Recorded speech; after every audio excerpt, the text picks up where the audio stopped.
Hi, everybody. This is Hondo Carpenter from Sports Illustrated's Fan Nation, the Las Vegas Raiders Insider Podcast, part of the Fans First Sports Network. Um, as you all know, every week I do a question and answer article where I take your questions and answer them and analyze them and give you some thoughts. And we will always continue to do that. In fact, obviously, all the questions are there, but I'm going to keep two or three each week that I do on the video for the article. So you can read the article and then also watch the video and get those. And I want to get to some because I had some interesting ones this week that I really wanted to hit. The first one comes, and I got a few that were very similar to each other. So I picked this one. It comes to us from Anthony G. And Anthony says, why do you praise players that aren't great?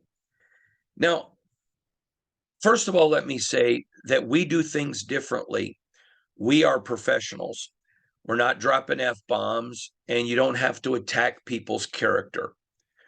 And now, if you think that means I won't say something about someone's character, then you clearly weren't following me when the Raiders selected Damon Arnette. I was very vocal. There were several teams that didn't have him on their draft board in any round. I had come from covering the Big Ten, and everyone knew Damon Arnette was an issue. Not, I mean, again, I am not against if somebody has character issues to point that out, but I'm also a professional. And let's use Jermaine Illuminor for an example. Because when I went through and talked about role players, I never said these guys were building blocks. I never said that these guys were people that are rock solid. I didn't. Go back and watch. Go back and read what I wrote. I talked about role players. And if they're on the roster at this moment and they're not building blocks, then they're role players. So if it bothers you that I'm talking about players where they're at and I'm not attacking them personally, then clearly you're not looking for a journalist. You're looking for somebody who's going to throw gas on the fire. And that's fine if that's what suits you. That's not what I do. So I want to use Jermaine, two players in particular. Actually, let's use probably four that got people really angry. I talked about Jermaine Illuminor. Now, in the interest of full disclosure, I really like Jermaine. He's a wonderful guy. And take football aside from it, Jermaine is a really, really good guy. I genuinely enjoy him. I look forward to talking to him. Great guy.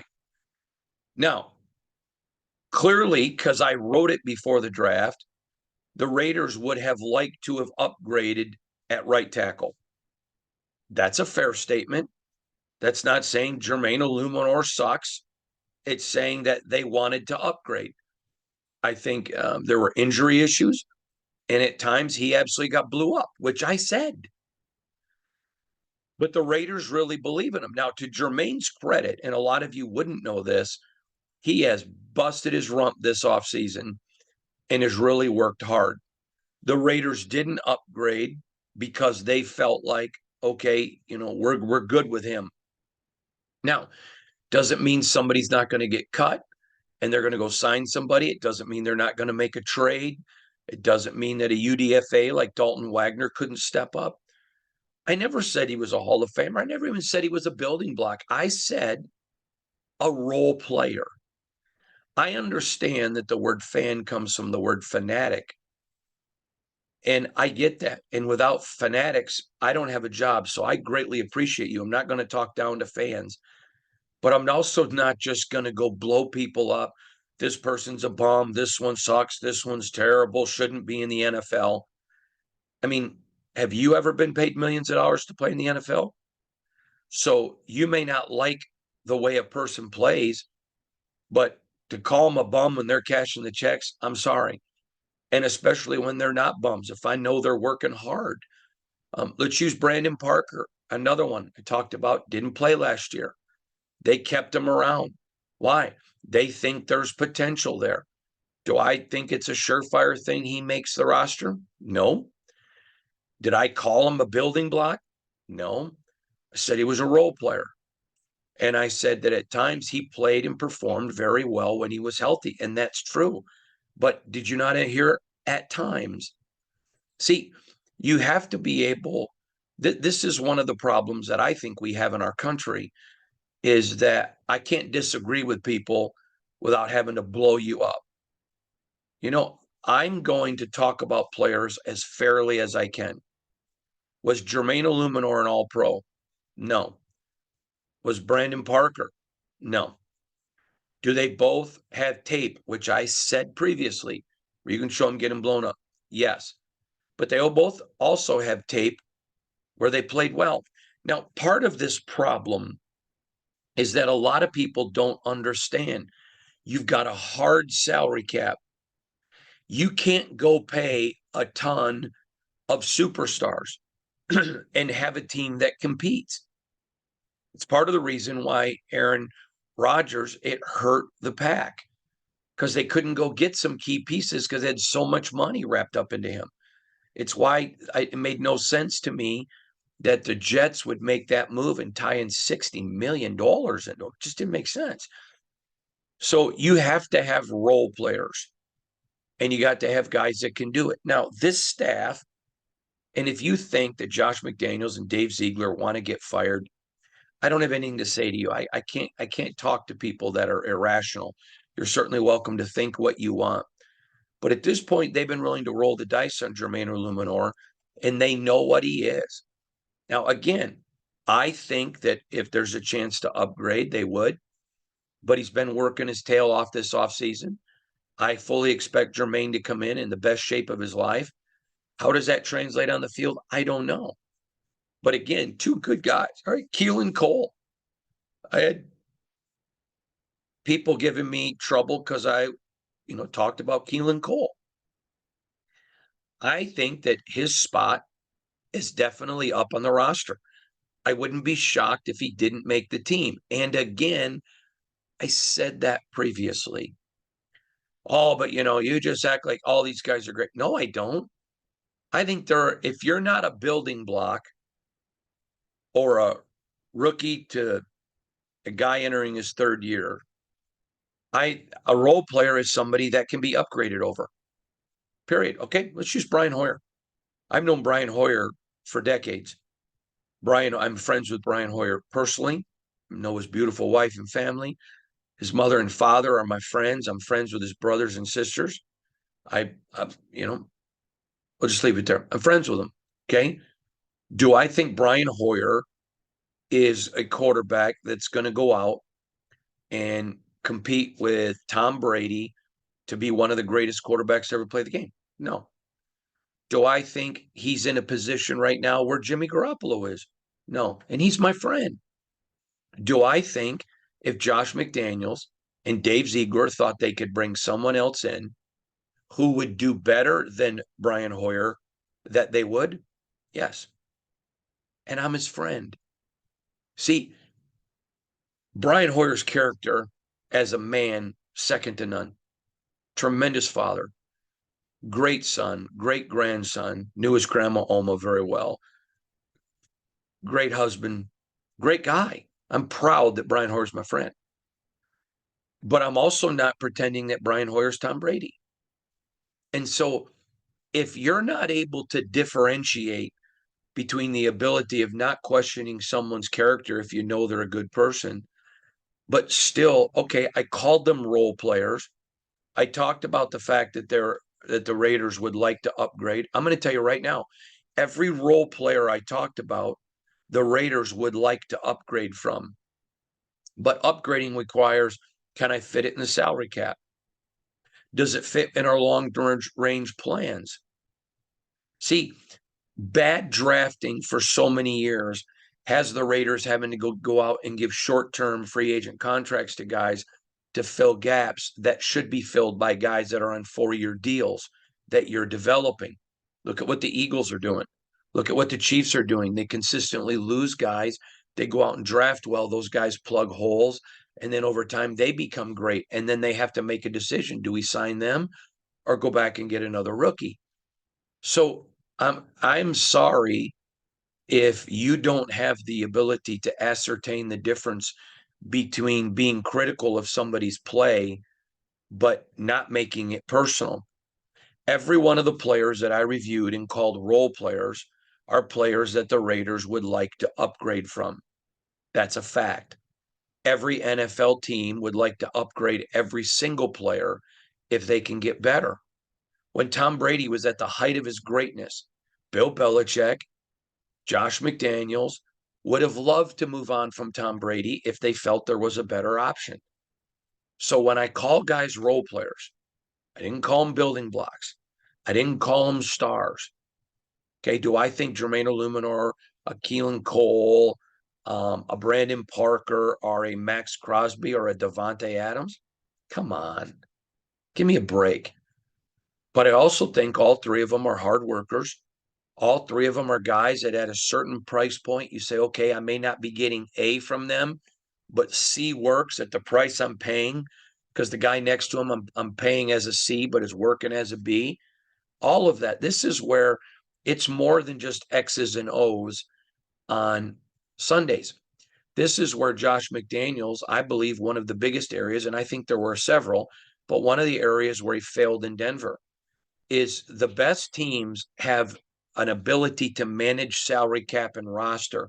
Okay, this guy isn't an A, but he's a B and I'm paying him like a C. I can deal with that. And so I just want to address that. And I appreciated you asking me about it because it's frustrating me. I told one person, then go get your information somewhere else. But that's just not how we work. You know, when you see a fan, this person sucks, he's terrible, he's horrible. Okay. And there were times last year I wrote about guys just played terrible. But if I also know that somebody's a high character guy, I'm going to say, and I'm going to say something. You know what? Not playing well, role player. I think the Raiders would like to upgrade. Great guy, but need to upgrade. I'm sorry, that's called being civil. It's called being professional. And I'll never, for the sake of clicks or views, change that about who I am. That's called character. The next comes to us from John B. And John says, good, solid, fair analysis. Would love it, Hondo, if in addition to your admission of estimating 22 Raiders, if you would give us a lesson or maybe an insight from that and how fans like me can think about the state of the Raiders in 2023 and beyond. That's a great question. I'm going to answer part of it because our third question answers the other part. There are several things, and by the way, what he's referencing is I've been very open. This is my fourth season covering the Raiders, and my first two I nailed it. I give you what I think the floor has to be for a successful season, and what I think the ceiling is. First 2 years I nailed it. This year, for this season to be considered successful, in my opinion, the floor is a 7, and I think max wins on this team is a 9. But I missed it last year. I said I thought the Raiders were going to go 12-5 and win the AFC West on the last game of the year. See, I don't mind putting out there when I miss it because that's being professional. That's not flaming me. That's reminding you that I know I made a mistake, and you as the reader and the viewer and the listener deserves to understand that I'm not God at this. I'm just telling you that my track record over several decades of predicting the teams that I cover is extremely well. Last year was terrible. It's okay. I'm not mad about that. I'm not embarrassed. I did my very best, and I'm back doing it this year, where I say 7 is the ceiling, 7 is the floor, 9 is the ceiling, and I'm going to go with 9 this year. So the gentleman asked me, can you give us some insight? First of all, I temper anything I hear from inside a building. And that's not because teams will lie to me. I have very good relationships. It's because oftentimes the people that are closest to it are extremely optimistic. So again, when I get to Gladys's question next, I'm going to get into more on why I missed it last year. but I'm going to talk about some insight and some things I have this year. Okay. The Raiders, let's look at several positions. The defensive backfield last year was terrible. It is extremely improved this year. Marcus Epps was a great addition. You bring Brandon Facyson in and some other free agent corners. They weren't the only ones. You go out and get a Chris Smith. There's a lot that this team did bringing in new talent. The defensive backfield is going to be a competition. The defensive backfield for the Raiders, they may not have brought in a lot of sexy names. There isn't a Devin Witherspoon. But I'm going to tell you, around the National Football League, Marcus Epps is extremely respected. That's a guy that had an opportunity to go to a lot of places. He chose the Raiders. I don't think he's getting enough press. I don't think he's getting enough discussion. But I think Chris Smith was a great underrated draft pick. I think Jacorian Bennett, a great underrated draft pick. Brandon Facyson, and there are some other guys as well. So again, I think there's an upgrade there defensively. Defensive line, you had Byron Young, who I think is an upgrade. He's going to bring pressure immediately. You go out and get a Silvera and Jaden Estes Silvera, and you bring him in. I'm gonna get to him in a minute. I think he'll make the team, so I think he'll be better. I think that you go and you added a Tyree Wilson. I think you look at some other defensive players that have been added along the line. You go to linebacker. All right, Denzel Perriman was a great linebacker who just could not stay healthy. Great guy. Man, he was a terrific person. I really like him as a man. And a great player. But your best ability is availability. And I wrote about this the other day, but the Raiders are the biggest gamblers in Las Vegas because they're gambling on Jimmy Garoppolo. But they go out and get a Robert Spillane.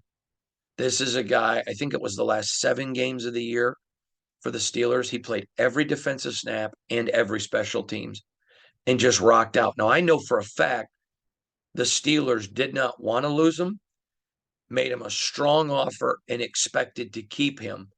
But because of their salary cap situation, with the money the Raiders were willing to pay, they couldn't match it. It hurt the Steelers, that Robert Spillane, and it hurt them. I'm telling you, I know that 100% for a fact.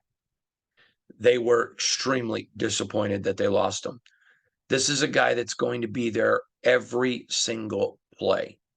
This is a guy who's not injured. He is a baller. Now, is his game perfect? No. Does he have some weaknesses? He sure does. But he's an upgrade in the fact that he's very close to Denzel, but he's always going to be there. So his best ability is his availability. They go and get Drake Thomas as a UDFA, who I'm not predicting right now is going to make the team. I think for sure he makes the practice, but I think he's got a shot there. There's also Amari Burney, who's a rookie they went and got out there. Okay, I still don't think they're done at linebacker. I'll be shocked if they don't sign or at least trade for one. I keep saying don't forget that part of the year. So I don't think they're done with linebacker, but I certainly do not think linebacker is worse than last year. I think you could maybe call it a wash. But when you look at a better defensive backfield, a better defensive line, and a linebacking core that stays the same, I think that's reason to be optimistic that the record will be better. Another reason is 2 years ago, the Raiders made the playoffs and they won a lot of close games. Last year, they had they got some wins, but they lost a lot of close games. I think there was a lot of disconnect between Derek Carr and Josh McDaniels. That is not going to be there this year. Even if Jimmy isn't healthy, Brian Hoyer understands exactly what the system is. And if Brian Hoyer gets injured, Aiden O'Connell, even though he'll be a rookie, the time he spent with those guys, he's going to know what Josh McDaniels is looking for. Okay, Josh Jacobs is back. The offensive line, I think McClendon Curtis is going to push guys. I think he's going to make the 53-man. But you get a group of guys back with some continuity. I mentioned the fact Andre James is a great guy. But I think he may be pushed for his job last year of his deal. But he is a role player. That's not calling him, the greatest center in the NFL. Alex Bars. I love Alex. Great guy. Okay. Do I think that he's going to be pushed? I do. And guess what? Any of them who listen to what I say, okay, he's fair. And it's factual. There's going to be pushing. Again, I don't think they're done adding players on the offensive line or linebacker. And I think these guys who are role players are all subject to losing their job. So I look at the upgrade of the roster, and it's clearly there. Wide receiver Dorsett, great addition. Jakobi Meyers, great addition. I like the addition of Tucker. I think there's a good chance Keelan Cole doesn't even make the team.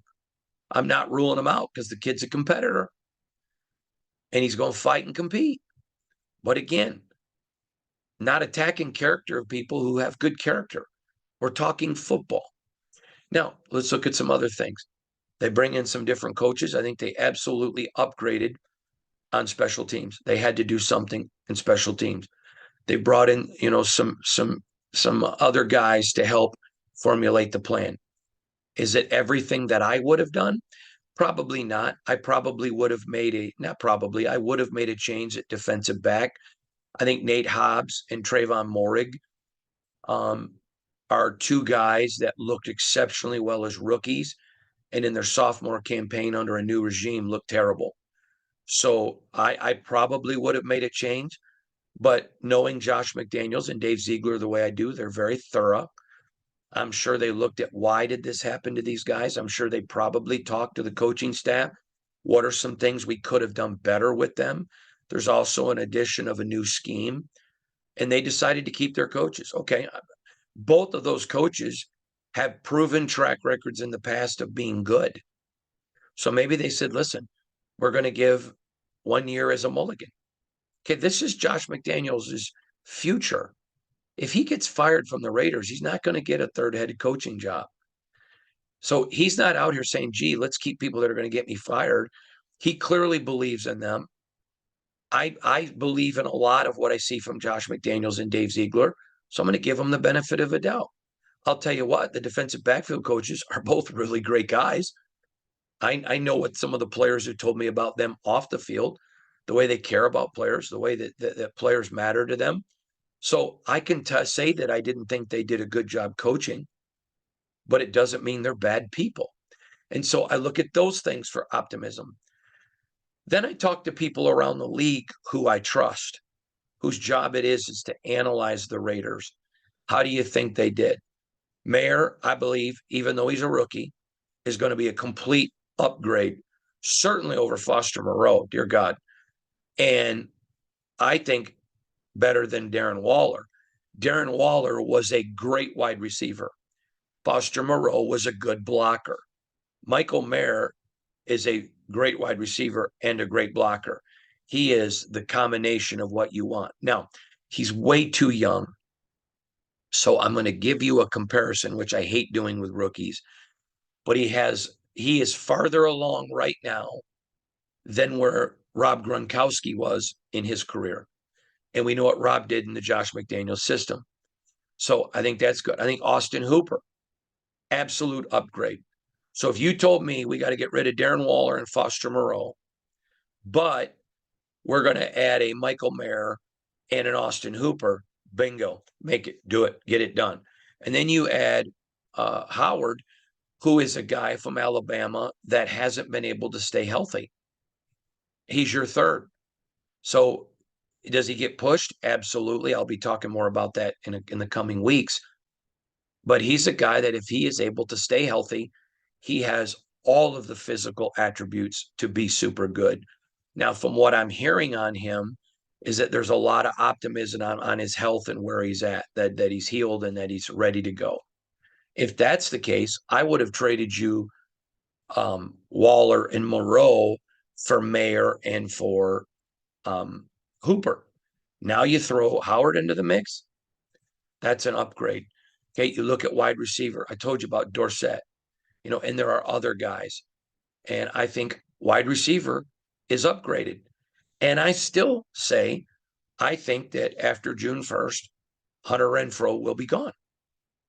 And I love Hunter.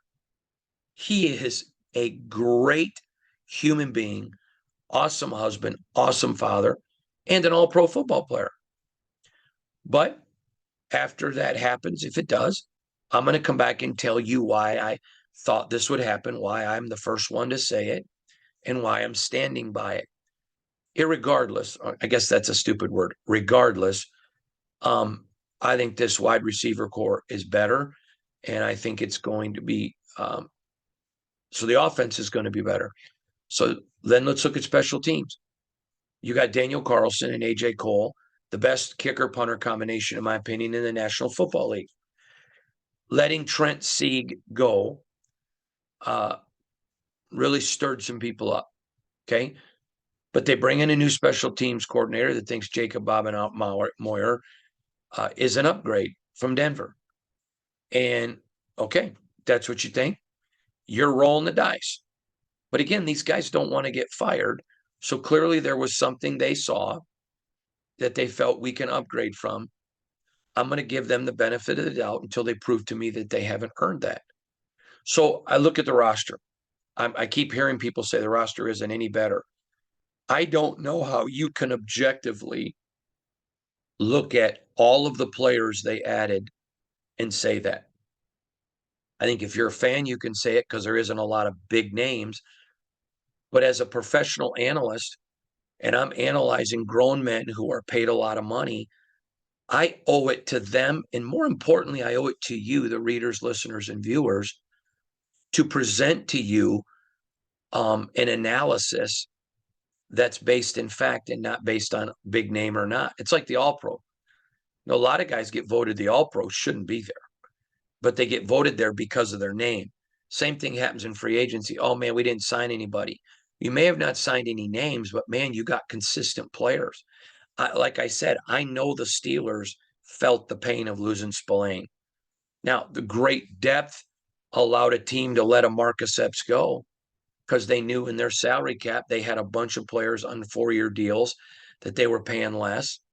And so it worked out because they're going to have to pay a quarterback that they could afford to let an Epps go, but it doesn't mean he's not a great safety. It doesn't mean he can't be really, really solid and good. I expect next year when I'm analyzing this team and I talk about building blocks, Epps is going to be one of them. Now, the last thing that I do is I talk, like I mentioned, I talk to people around the league. What are your thoughts on the Raider roster? Do you like the Raider roster? Do you think the Raider roster is an improvement? Where do you think they got hurt? Where do you think they got better? I'm going to give you a great example. Last year, I was extremely critical of them letting Brandon Facyson go. I proved to be correct. Now he's back this year. Okay. I think it was a great addition to bring him back. I think he's going to be solid on the team. The last one comes to us from Gladys W., who asked me, why did you misjudge the 2022 season? I misjudged it on two places, and I really appreciate you asking this question, Gladys. I don't mind being held accountable, and I kind of want you to go through my thinking process. So let's go back and do what I just did. They upgraded Hunter Renfrow. They upgraded to Davante Adams. You're adding the best wide receiver in the game. They did some things. They brought in a Dylan Parham, who proved to be as good as I thought that he was. They upgraded in certain places. I'm going to put certain. Now, I listened intently, and the thing that got me was every single player, and I'm not talking about with a camera on, every single player raved about the new system. They thought that's how good they were going to be. I know there were some reports from people saying, oh no, Ziegler and McDaniels knew day one this team wasn't any good. I am telling you that is absolutely factually inaccurate. They believed. Now, they're shortly into the year, they realized that there were holes.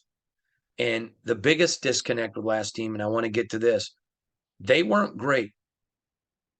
but they lost several games that they should have won. And I believe if the disconnect had not been there between Derek Carr and Josh McDaniels, that they would have won those games. There's not going to be that disconnect with Jimmy Garoppolo if he's healthy. So, but what got me was when I talked to people around the league.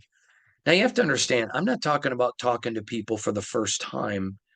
I'm talking about talking with people who I've known for years, who've given me great information. I'll give you an example. Years ago, when the Denver Broncos picked Tim Tebow in the first round, in my mock draft, I was the only media writer who had Tim Tebow going in the first round. You may remember I was on Mike and Mike and other national shows afterwards. People wanted to talk about that I had that right. Well, I knew people in the league who had told me things. I knew things that had been said. I knew that the Denver Broncos really liked Tim Tebow. And so I was able to make that pick. Those same kind of people gave me terrific information on the Raiders last year, and they thought they were better. Now, you also may remember going into the 22 season, there were some critical free agent losses for the Kansas City Chiefs. And so I counted that into it. So it wasn't just because the players told me, or the Raider coaches, or the Raider management, or other people told me that around the NFL. It was everywhere that I analyzed that everyone was saying, man, they're going to be good. The Chiefs are going to be better. Now, I have given the Chiefs a ton of credit since last year because they did lose key players, but their ability to draft and plug guys with 4-year contracts in and let other guys go has proven to be one of the secrets to their sustained success. So Gladys, that's how I did it. Now let's talk about what I put in safeguards, or how do I put in safeguards to make sure last year doesn't happen again? Well, last year was the second worst prediction year I've ever had. And about a decade ago, covering Big Ten football, I had another prediction that was terrible as well. In that situation, a team had a ton of internal strife. That's stuff you don't know about. They had players with off-field issues, and they had the talent and the coaching, but clearly there was a lot of internal strife. Last year, as the internal tension built between Derek and Josh, I think it just really doomed the team. That pressure's gone. Everybody I've talked to, yeah, it feels different. And again, nobody's trashing Derek. Nobody was trashing Josh. It just was a relationship that didn't work. I remember I had two friends that got divorced. They were married for a long time, got divorced. No need to get into why the divorce, but there was a divorce. And when that happens, a lot of people feel like, man, I've got to pick one side or the other. And both of them said to people, hey, you can be both of our friends. And this happened, and it was for the best. Today, they co-parent tremendously well together with their couple of their kids. And you know what? It didn't work out. I wish it had, but it didn't. Same thing. Derek Carr, great guy. Didn't fit with Josh McDaniels. Josh McDaniels, great guy. Didn't fit with Derek Carr. But I can tell you this, and I can tell you this factually. Derek does not hate Josh McDaniels, and Josh McDaniels does not hate Derek Carr. Josh really believed in him. And I believe Derek really, for a time, believed in him as well. It just didn't work. So, Gladys, I hope that gives you some insight. Am I going to make a lot of huge changes? No, because I've been doing it for decades, and it has worked very well for me. I just think last year, along with one other year, about a decade ago, was an anomaly. But I try to get sources all over and then make my assessment. And so I'm not going to make a lot of changes off of 1 year. I mean, I got my first 2 years of the Raiders right. I'm going to kind of stay right here on par for course and keep moving forward with how I predict stuff. So there are the exclusive questions for the video and the pod. The rest are in my article. I appreciate all of you. Thank you so much for joining us here on the Las Vegas Raiders Insider Podcast, part of the Fans First Sports Network, and of course, Sports Illustrated's Fan Nation Raiders Today. Appreciate y'all. Have a wonderful day. God bless you. We'll see you again soon.